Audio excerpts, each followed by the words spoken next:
Welcome to the Powercast with Charlie Johnson. I'm one of the world's leading fitness and transformation coaches. I'm going to be providing you with the tools to build your ultimate body and mind. So absolute pleasure today to have the master himself, the Welsh wizard, Mike Gelsei, the training mastermind. He's helping me come on leaps and bounds of my own training at the moment. So thank you very much for having us, being on the podcast today. And I believe your wife will be on shortly when she's finished her other calls. Yes, she's just finishing off doing some posing by Skype at the moment, but yeah, she won't be long. So absolute pleasure to have you on. So I've been working with you guys, but it's terrifying now, 4 months. I know, time's gone quick, hasn't it? It's crazy. And in that period, I had the pleasure of flying out to train with you guys for a week in Dubai, which was pretty insane in a crazy environment there as well. So if you give everyone a bit of an intro to who you are, Mike, and what yourself and your wife do. Yeah, cool. Well, I mean, I'm 51 now. I've been I started training when I was about 15 for karate more than anything else. I was in the Welsh under 21 squad at like 15, 16. So obviously I was fighting guys who were a lot bigger than me. So, basically, a couple of the guys, they were into a bit of training. They said, look, come to the gym, start putting on some weight. So, you know, I've got a bit more strength behind me. And it sort of went from there. I was still progressing in karate, but I just preferred the gym. You know, and I fell in love with that. Always wanted to compete, but I didn't actually first step on stage until I think it was about, it was the early 90s, so 1990, 1991. What inspired that for you? You know, the thing is, I'd always bought the old Flex magazines, you know, when they were the American versions that we'd get over here at the time. I always remember I had the original one with, it was the iconic picture of Sergio Oliva, you know, when he's playing pool, and you see the size he's got a split in his shirt because his arms are so big. And then, but at the gym, in gyms at the time, that's all, you know, people were just training to compete. They were either powerlifters or bodybuilders, so that was it. So everyone was sort of getting ready for shows, and it just sort of went from there, really. But with going back to karate, that's how myself and Lisa met. So, you know, we were both fighting for the Welsh team. And as she always says, it was love at first fight. So, and, you know, we sort of grew up with bodybuilding together, you know, when we started going out with each other, you know, going to the gym was all part of that. So, you know, we grew up with bodybuilding and then getting into training, competing. And then the other side of it, the judging, traveling all over the world, you know, we were doing it together, basically. That's quite awesome to hear. So you were training together from a young age then? Yeah, I mean, we were married. We got married when I was 22. So next year we'll have been together. We'll be married 30 years. So yeah, like I said, we've grown up with all this, really, and it's just been part of our lives. So we've never had those arguments of, oh, you're going to the gym again. You know, come on, we're going to the gym. What more dragging the other one there? Yeah, exactly. So it's, you know, it's been great from that extent, you know. And then I went back to uni. As a mature student in my early 30s, and did a sports science degree. And it was basically to consolidate knowledge that I'd already gained, I suppose. But obviously I learned a lot from, you know, about exercise physiology and just science behind it. Yeah, just normal physiology as well. So, you know, which helped. And I just started PTing a few guys in a couple of local gyms. And again, that just sort of went from there as well. What was your initial training like, and who were the influences you in that respect? Because what I love about you and you guys is like your training approach is is unique and that you don't just follow the trend of what everyone else does, if that makes sense.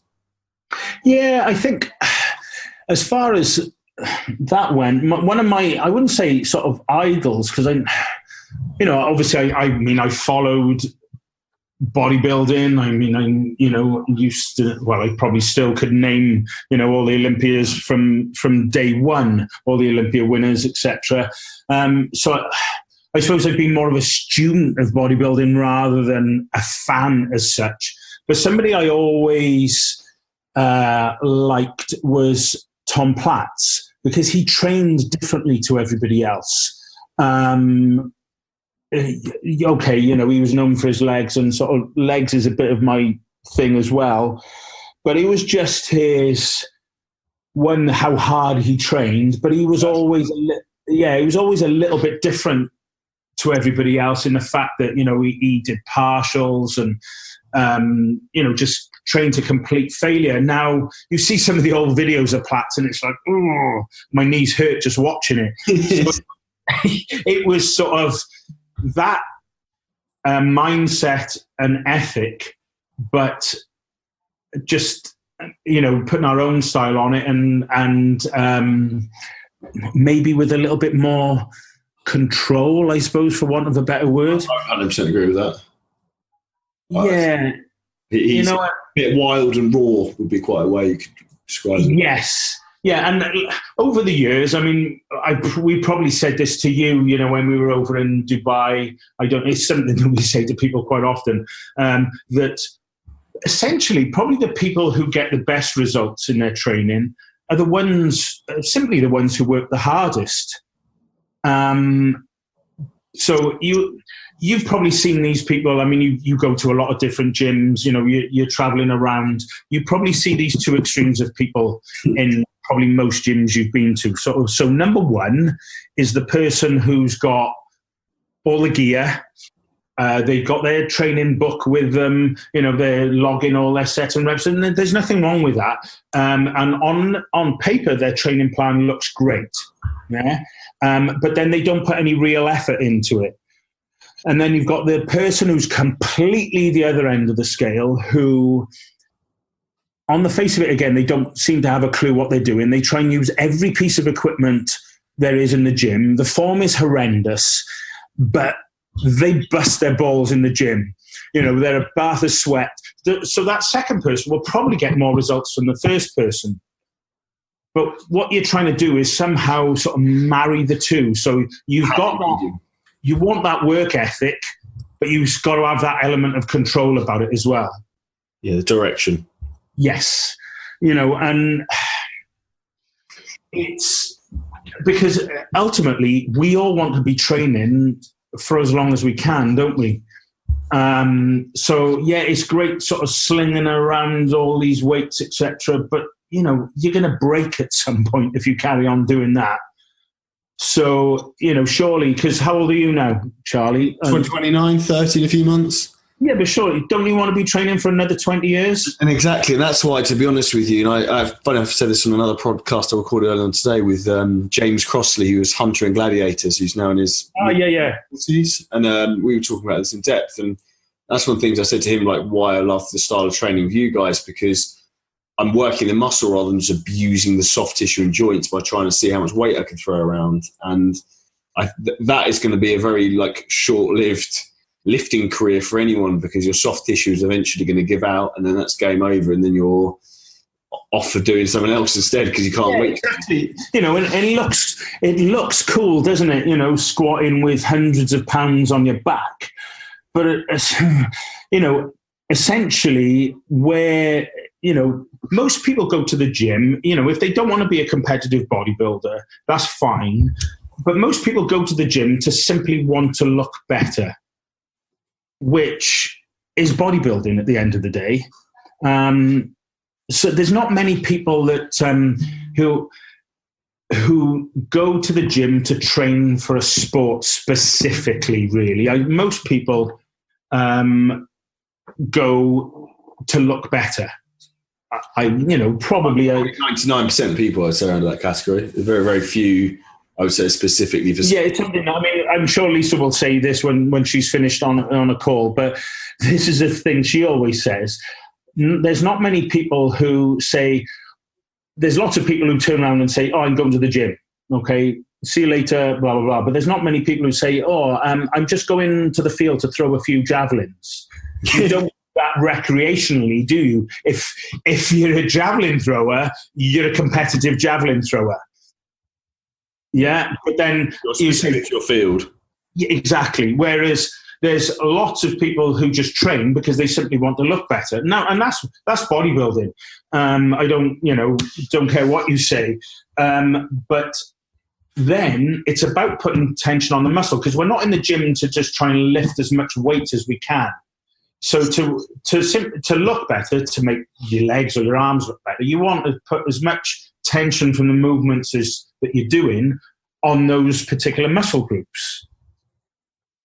And would you say, like, did your initial training approach when you first started training, did you change at any point from the beginning? I suppose, when I very first started training, it was, at 15, 16, everyone wants to be stronger, don't they, but I think I quickly realized that, as an example, I was quite a proficient squatter, but I've probably, I suppose the most I've ever squatted would be probably 4 or 5 plates, but I was better at sort of reps for 3 plates. I've done stupid things like do sets of 21s with 3 plates aside. So 7 reps all the way down to halfway up, 7 reps from halfway up to full, and 7 full reps, things like that. I much preferred challenging myself so I could make the muscle do as much work as I can, rather than just moving as much weight as I can. Does that make sense? Yeah, 100%. And I can get that from the crazy workouts that you guys send through. And it's that, though, it gives you the opportunity to put the intensity into the muscle, I think, a lot more. And I think, in my opinion, the training is a lot more. Not that you necessarily go to the gym to be entertained, you go there to get results. But I think, in my opinion, training, like if you just go to the gym, you're doing 6 reps as heavy as you can on weight every week, that's fairly boring and mundane, in my opinion. I was just going to say, how bloody boring is that? Yeah. But it's a bit like the old chicken and rice bodybuilding and gym debate. Like, there's a lot of different ways you can go about getting the same results, and I think a lot of people are too very much married to one ideology, I think. Exactly. And the thing is, I think, and whether you're talking training or nutrition, if something floats your boat, you're going to stick to it. 100%. So if, there's nothing worse than, you've got a program and you're going and you think, oh shit, I don't want to do this today.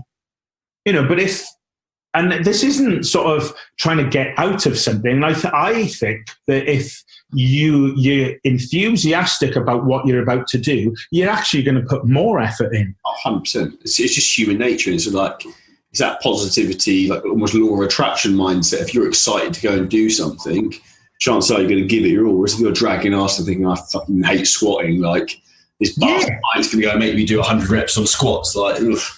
Exactly. And that's the thing. And again, whether it's, training, a training style, a training program, or exercises, then again, there's no one exercise that you have to do. If people turn around to me and say, I hate squatting, cool. There's lots of other exercises that you can do. Like my son, for example, he, for quite a while, he's got a good set of legs, and for quite a while, all he did, probably for more than a year, was leg extensions and leg curls. Really? Some people would turn around and say, well, you can't build legs with that. Well, yes, you can. If you do it properly. Exactly. You do it properly. Yeah, 100%. So, and if you put that effort in and you're enjoying it, then it's going to happen. Now, in this sort of slightly different tangent, in your opinion, obviously you guys work now with like the likes of Darren and Jamie Dorigo, sort of IFBB pros. How do you see the difference in terms of training, say, people at that level compared to maybe more intermediates? is there anything you'd recommend in terms of anyone potentially who's a trainer out there, how they would look to adapt anything for their clients? You're looking more at recovery? Yeah, so now Lisa's actually just joining us. She's getting a chair, pulling up to the table, so she's joining in on the conversation. Say hello. Hello. Favourite Welsh lady, how are you doing? I'm very well. How are you, love? Yeah, very good, very good. Good.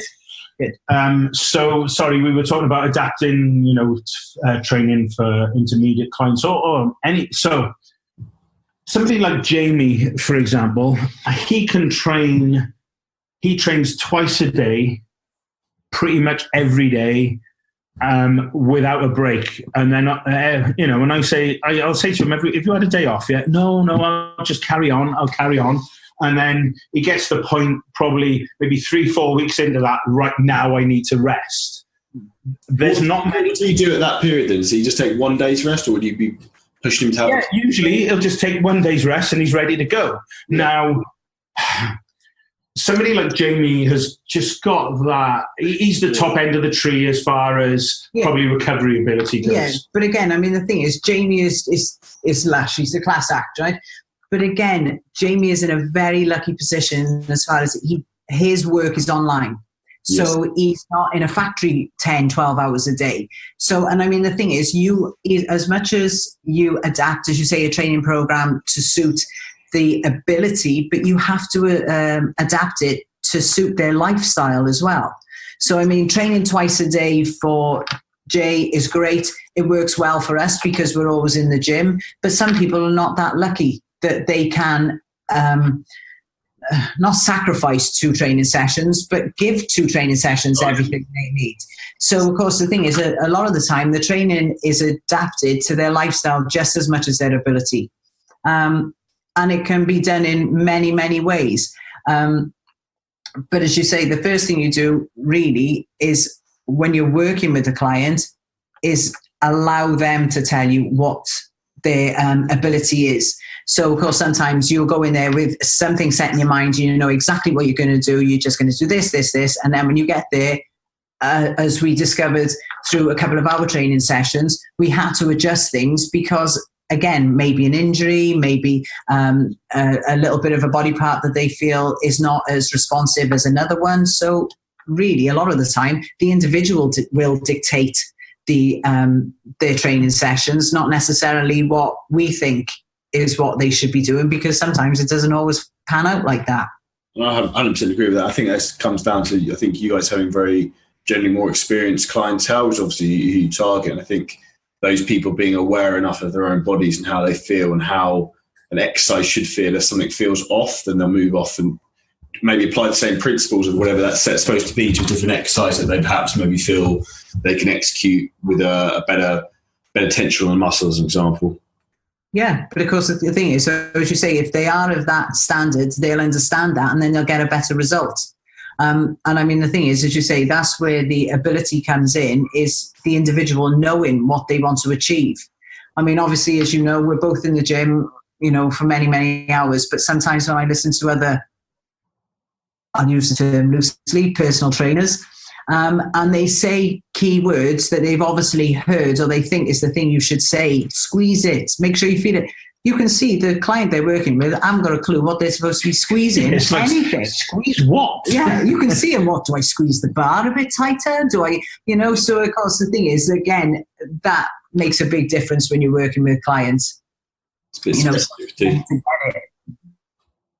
But being specific and clear with your instructions, I think, is very, very clear. I think that's communication for a lot of people go along. I think that's the difficult translation as well, all the time between like an online trainer to a client as well is very, very difficult.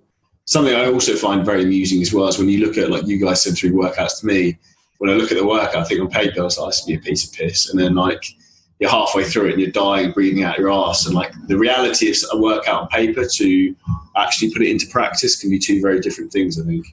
Yeah, 100%. I totally agree with that. But that's still down to you as well. Like I said earlier, it's about that person putting in the effort. So yeah, you can write things down in black and white, but you're relying on the effort the person puts in as well. Yeah.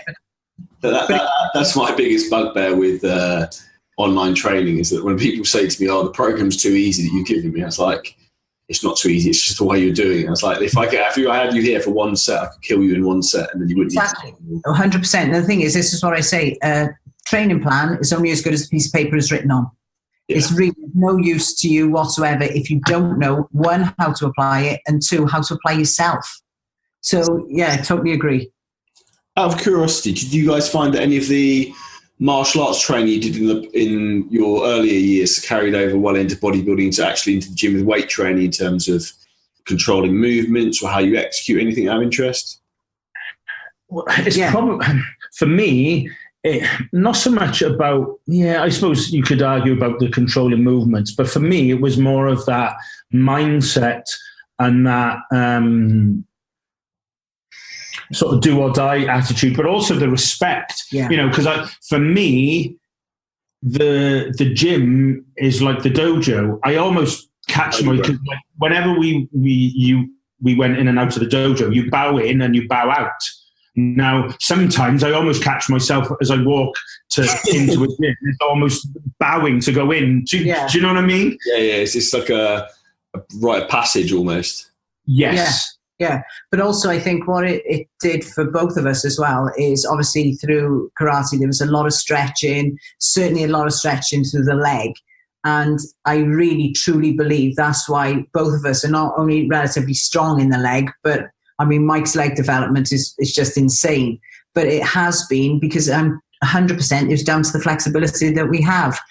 So that in turn then has allowed us to probably do a better range of movement than most people would, because flexibility was what karate was all about. But for me at the moment, what karate and the lingering aspects of kata is what I do so often in posing routines. Yeah. So that for me is where it's still hanging on, because again, my ability to move and the transitions 100% has come from karate, 100%. Out of curiosity, obviously you talk about flexibility, and for anyone listening, do you have any tips or any ways you would suggest anyone structures their flexibility in terms of their training programming? The thing is, I always say, oh God, I'm not as flexible as I used to be. I mean, obviously, at one time with karate, I could do the box splits. Probably if I tried, I could probably do the normal splits or within a couple of weeks. So, and I always say, all right, I should do some stretching. But, with time, it just never happens. Yeah, Jonathan. But not on every exercise, because again, when you're talking exercises in the gym, sometimes the range of motion might be smaller because that's what that particular body part warrants to hit it properly, if that makes sense. But usually with a body part, we'll try and put a full range movement in there somewhere. And for me, that keeps my flexibility. I'm not as flexible as I used to be, but I'm probably still more flexible than most. But your question then, what I would tend to do with people if they needed that flexibility, put some weighted stretches in for that particular body part that they've trained.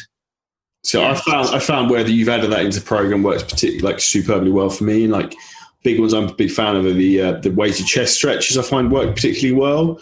Really trying to open up blood flow into through your pecs and also your shoulders, and keeping that range of mobility there, I think, is a big positive to be taken away from a training session. Yeah. But even you'll find time and attention. When you're doing a couple of sets of time and attention, you do the full range, but because of the time that you're taking to do it, you are actually stretching and holding that stretch for a mere moment, but more so than if you just get into your rhythm reps. So even that will make a difference. No, but of course, the majority of people think flexibility is through the leg, but I think people on the whole, their worst flexibility is through their biceps and their back. Nobody seems to do a full range of movement on the biceps. you know, so it's even, again, through the stretching of your normal reps makes a difference. Yeah, keeping full range through the muscle as it moves. Yeah. With obviously your approach is slightly different in terms of, you obviously talked about there about time under tension, which for me has been like something I'm now a massive advocate of. And I know there's a massive movement now towards like the progressive overload, push-pull legs, throw as much weight around as you can crowd, which me and Mike obviously briefly talked about earlier, is fairly short-lived.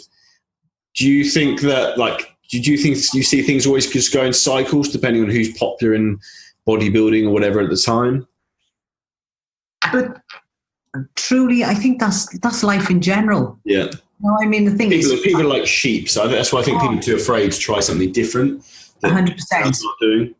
Yeah, absolutely. I mean, the thing is, and I'm push-pull legs as it is now, as they call it now. I mean, we were doing that 30 years ago. Right? You know, when you just broke it down, and that's what it was. Yeah, we called it chest, shoulders, and triceps back then. You know. You know, when it was just a 3-day split. But okay, call it what you want now. And progressive overload. Now, really, what is that? Really, that's every training session, because at the end of the day, if you put on another 1.25 on your bar, you've progressively overloaded what you did last time. It's all progression.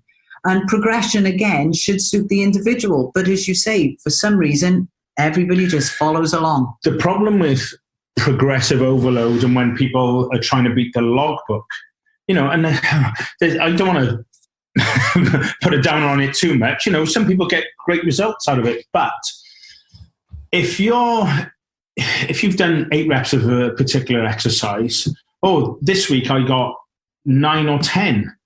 Okay, but were the range of motion exactly the same? You know, did you rest the same amount between sets? Exactly. So was it truly an increase or not? But of course, the thing is, then you get people that get themselves so caught in that I've got to improve from last week. Which, okay, that's great. But again, as you say, did you have a good night's sleep that night? Yeah. Did the kids play up? Have you been sacked? Has your girlfriend left you? Oh, but it's nothing whatsoever to do with any of those. It's just I've obviously not performed as well. Everything, every single thing in your life dictates the way you're going to train. If you've had a good day, if you've had a bad day. So if you can go in there and work your ass off and walk out of there and think, that was good, I really enjoyed that, and I've got everything I want of it, well, that's a thumbs up. But if you're fighting with yourself because you didn't do the same reps or more as you did last time, well, that's a negative attitude, and things are just not going to progress from that. Yeah, and you're just going to be for a losing battle on that thing. That's the thing I try to say to people, is that you can only ever be the best you can be in that given situation scenario for that day. And like, you never know, as you said, the variables are always different. So that's why, in my opinion, progressive overload can be a little bit of a not necessarily the best way to go forward, because the variables are always different. Progressive. For my opinion, to cheat the reps and the form, because the body will like do whatever it can to try and get through whatever you're trying to make it do. So if you're trying to move weight that you should be moving, you'll probably end up using the muscles you should be using, in my opinion. Yeah, exactly. So, but the thing is, as long as you go to whatever your limit is on a particular day, your body's going to respond. All it responds to is stress.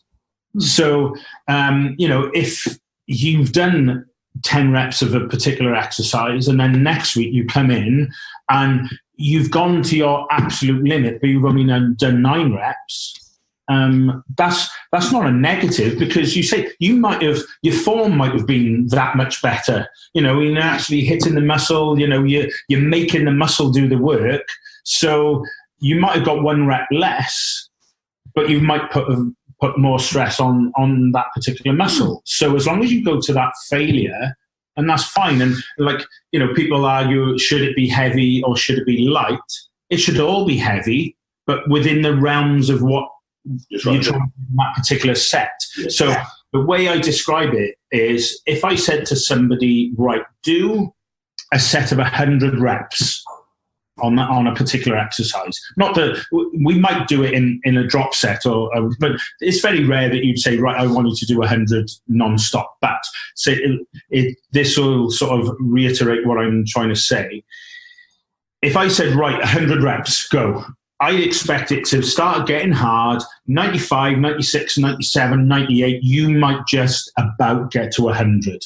But that weight is heavy for 100 reps.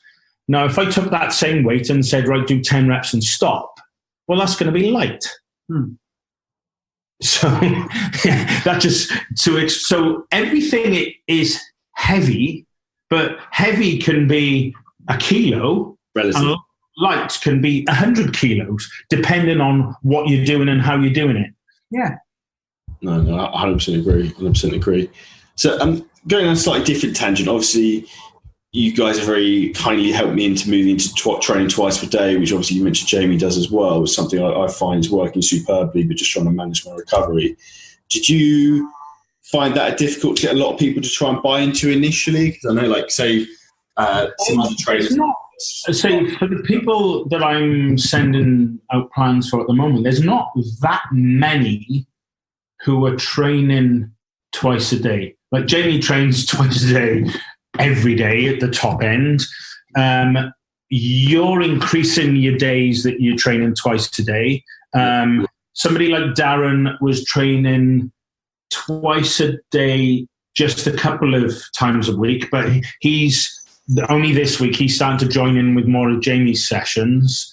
And then actually probably most other people, and again, as Lisa said, it's probably more to their work commitments, etc., are training once a day.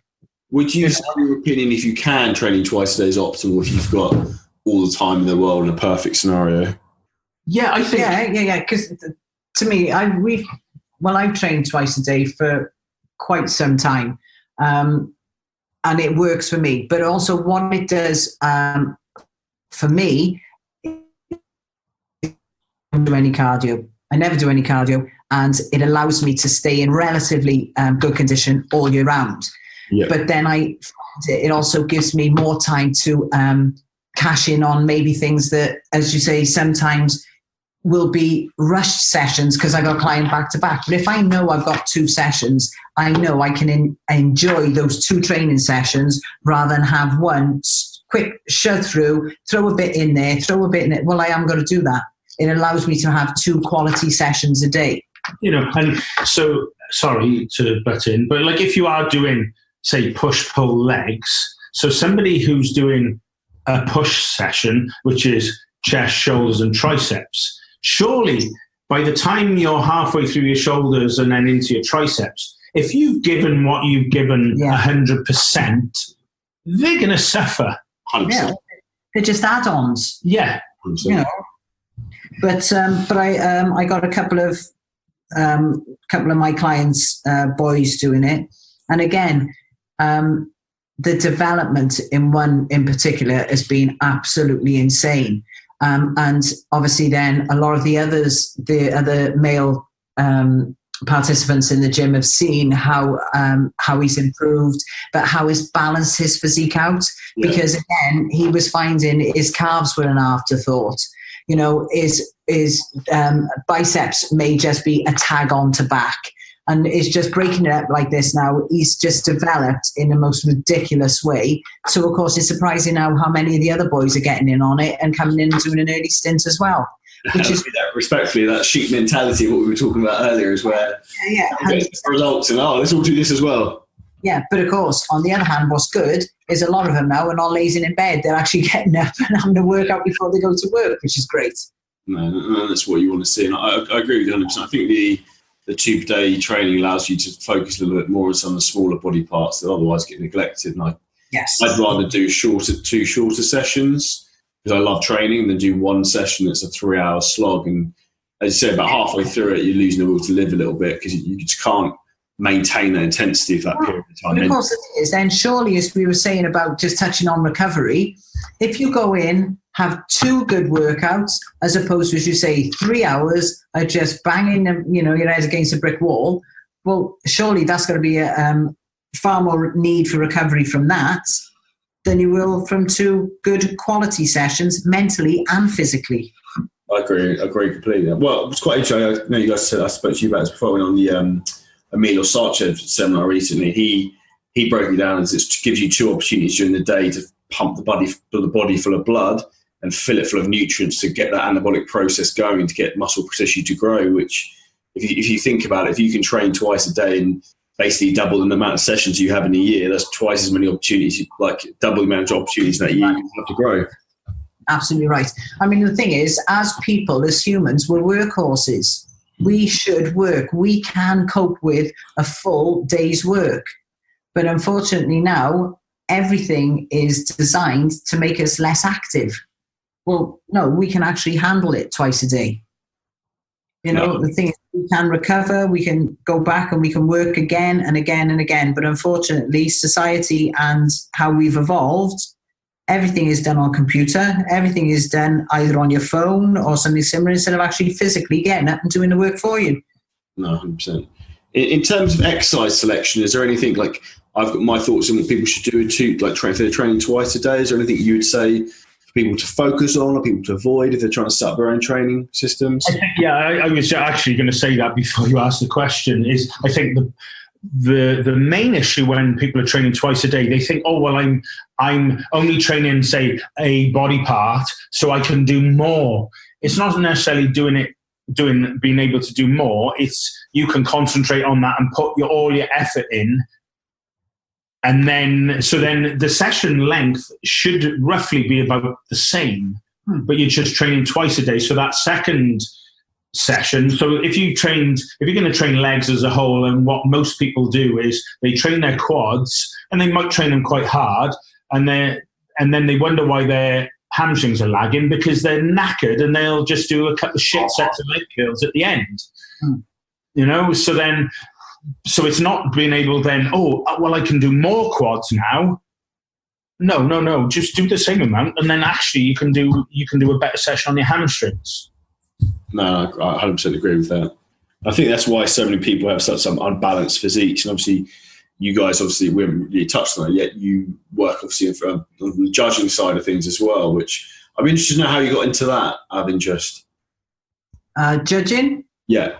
Well, it started off, I started competing in 1999 and I finished in 2001. And when I finished competing, I just wanted to reach the goals, still wanted to do that, but my competing days were over. So I decided to start judging whilst competing at local shows and things like that, nothing too crazy.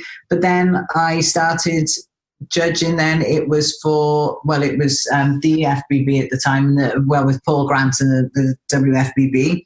And then when Paul passed away, it then turned over to the UKBFF. And I started judging with UKBFF a lot more then. I was up to more or less every bloody weekend then. And as I was judging, as Mike was still competing, he would do a lot more than MC, stage marshal and things like that, because obviously with UKBFF and the IFBB, you couldn't compete and judge. So I kept judging and judged Europeans, Worlds, the Arnolds, Amateur Olympias, did everything. And well, really, when we left, we were not far off 50 weekends of the year out of 52, either be doing posting courses, seminars, or judging, or hosting shows, or promoting shows. And from there, then we decided to leave the federation, and we did our, I think we did the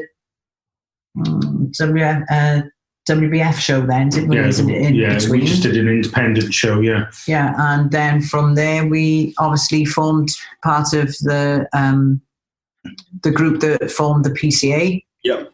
And again, obviously, a lot of judging seminars and getting judges up to standard. We pulled away from the PCA, but in the meantime, I was doing a lot with NABA.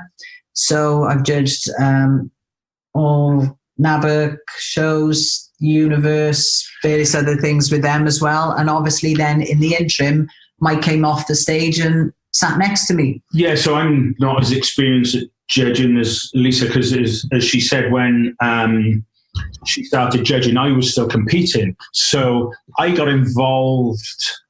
So I used to run backstage at a lot of shows. Then that sort of progressed on to stage marshalling and then emceeing at shows. So I always used to do that side of it, and so then when Lisa started judging internationally, going to the Arnolds and things like that, I mean, I ended up running the stage at some of the Arnolds. So, I've been on stage with Phil Heath, Kai Green, and, so I've had some great experiences, being backstage with those guys, being on stage with those guys, so between us, we've experienced a hell of a lot. And as Lisa just said at the end, we've sort of worked with every major federation within bodybuilding. So we've seen all aspects of it. But the main thing for us is, and what we've sort of not realized we've always done, is we just love to work with people in the gym. That's always been our passion, really. Yeah, but there's something that is being bandied about a lot, and no doubt targeted and aimed at us, about loyalty for being with one federation or not with another, and why am I working with them now? And I tell you where my loyalty lies, always has done and always will do, is with the competitors. That's what it should be. I always with being with the competitors. We have met so many amazing people, and people I cherish the relationships that we've had, and as competitors, and the competitors we've met and what they've brought to us, and hopefully what we've done with them, and even to date. Now, so our show is on the 21st of September, and we're working under the Body Power banner. But again, the best part of the whole thing is the competitors. I absolutely love them. What they get from it. Because even though it was a couple of years ago that I competed, more than a couple, I still remember what it felt like. I still remember the friends I met whilst competing. So as much as, you think I'm a federation hopper or whatever, I really don't care, because why should anyone have to be tied to any? Oh, absolutely right. Absolutely right. Like you get my loyalty has always been with a competitor, and it will continue with that. 100%. Yeah, for me, being on stage at a lot of the shows. So even at our show in September, I'll be emceeing the show and sort of do a bit of. Where's the show and what's the date? It's the 21st of September at the Princess Royal Theatre in Port Talbot, which we've been involved with that show, with the shows at that venue since 1997, when I first competed there as a middleweight. And Paul Grant, who used to run the show, we got friendly with Paul. Paul was in Pumping Iron. Okay. Yeah, and he used to train with Arnie and all those guys in California years ago. So we became friendly with Paul, and we used to help him with his show. And we say, unfortunately, he passed away, and we carried the show on. Yeah. And so literally since 1998, we've been involved with running a show there.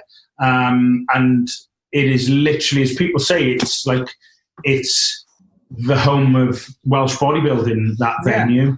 But for me, because I'm generally on stage with the competitors, it's sort of, you can see how much it means to them, because I'm literally standing right next to them. So I get that feeling of that when I'm on stage with them, and then I get that feeling of that when they're in the gym busting their ass, and it's a brilliant feeling when you've got people who are prepared to put that effort in, into everything they do, when you've got to take your hat off to them. Yeah, and also having and it is a great fortune, that I can be part of their journey from beginning to end.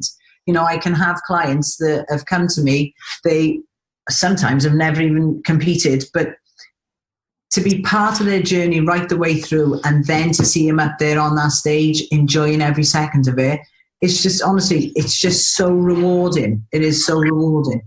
What would be your biggest tip for someone who's looking to compete? Obviously, you say you've dealt with a few people who haven't competed before. If there's anyone who's looking into going into the process and unsure? My biggest tip is, if you're going to do it, do it. Yeah, commit full in. Don't give it a go. Because if you're going to give it a go, don't bother. Because honestly, if you're going to give it a go, you won't get to the end. But if you truly want to do it, do it. And as you say, take the whole process, take it on. It is a process. There will be ups, there will be downs. Will it be worth it? Definitely. Definitely. You find out who you are a lot with the process as well, because mentally. Absolutely right. Yeah, I think it teaches you a lot. I mean, I used to keep records of everything, all my training, my diet, everything, over the years of competing. And I would literally give it 100%. Probably sometimes to other areas in my life's detriment. No. Yeah. As if. But then as I got older, you get to sort of balance those things. Yes, 100%. But I applied the same mindset into when I went back to university and got my sports science degree. There was people a lot more clever than I was, but I didn't miss a lecture. I put everything into every bit of coursework I did, and my exams, exactly the same as I would a prep.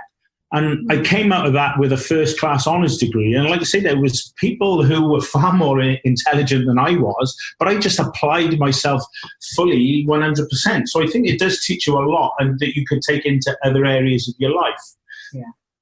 But you should be open-minded enough to transfer over those experiences you take from it to whatever else it is you want to do. So in my opinion, from the fitness bodybuilding world, that the discipline you learn from that and the effort you can take from that, but like being consistent and structured, like those will stand you strong for whatever else you want to do, whether it be a business or with your family or anything else, because those skills are a gift you'll then have for life. Exactly. Yeah, 100%. So it makes a big difference. So what's the plan for you guys? And obviously, unfortunately, the situation happened with the gym. New gym going to be opening? Well, it has been a very, very difficult few months. So the fire, the old gym was on the 6th of May. And up until actually today, funny enough, we were, with the insurance, we were no further forward than we were on day one. Yeah. The landlords have had their insurance sorted. There was a couple of other bits that were sorted, but as far as the actual gym went, we were no further forward. But then, we'd put in complaints to the insurance company, but basically I had a phone call today, to cut a long story short, saying, that the claim was accepted. We don't know how much is going to be at this stage, but so that took a load off our minds, because we found new premises. We're working. We've been there literally. Lisa was on her hands and knees today, scrubbing toilets. Because the premises that we've got needs a lot of work. Yeah. I've been painting, etc. So it's basically sort of 2 units together. We're going to start putting kits soon into the smaller the units, so we can just start our PTs from there soon. Yeah. And just get a few key people training in there again, whilst we get the work underway on the rest of it then. So, and whereabouts you guys can be based at the PT if anyone's interested? Because I know I'll be trying to make a trip down there as well. Yeah, that'd be cool. We're literally the new premises. This isn't the main reason for it being there, but it's literally 10 minutes walk from our house, so we can actually walk to work every day. But it's a good catchment area. It's basically somewhere called Llantwit Vardra, which is just outside Pontypridd, which is it's about 20 minutes from Cardiff. So a lot of people will know where Cardiff is. So it's not far from Cardiff at all. It's relatively easy to get to off the M4. So you're more than welcome to come down at any point, really. Yeah. Well, once we got some kit in there, which should be in a few days. But then obviously it's going to take probably a good few months to get the gym to where we want it to be. Yeah, no, 100%. Well, I think that's quite a good point to sort of finish up, unless you guys have anything else you want to add into that. No. Any other nuggets of wisdom for anyone who's listening in terms of training tips? No, I think really go on, Lisa. Go on. Nuggets. No, there's only two things if you really want to succeed, and that's consistency and commitment. You stick those into your training and you're going to succeed. Yeah, and that's why, what we were saying before sort of Lisa joined in, that you've got to find the style of training, and nutrition, again, that suits you. Don't, as you sort of alluded to a few times, that people are just blindly following what other people do. But it's just find what really floats your boat and that you're passionate about, and just do it to the best of your ability. Yeah, consistently. No, I love that. So for anyone who is interested in training with you guys in terms of training program, obviously you work helping me with my own training and offer some phenomenal support. Where can people get in touch with you? Well, we've both got separate accounts on Facebook. So it's Mike Gelsei and Lisa Gelsei. Gelsei is Gelsei. Lisa, she spells her name slightly different. She's got to be different. It's Leica. And then we're both on Instagram as one account, because Lisa doesn't really do Instagram, but it's Mike _Lisa _Gelsei. Yeah. Cool. I'll add all those links in the show notes for anyone who's interested. So I can highly recommend them for their training program. Is unorthodox from what you would probably be normally used to, but it will get you phenomenal results and you'll love the process. So I can highly recommend it in that respect. And again, thank you to both of you for your time today and for all your help with my own training so far. So it's been an absolute pleasure, and hopefully I might be able to Dubai or to Wales or somewhere to train you guys soon. Well, both. So do come to Wales soon, and then we'll do Dubai again. Yeah, 100%. Brilliant. Looking forward to that. Good evening. Thank you very much. Thank you. See you soon. Cheers.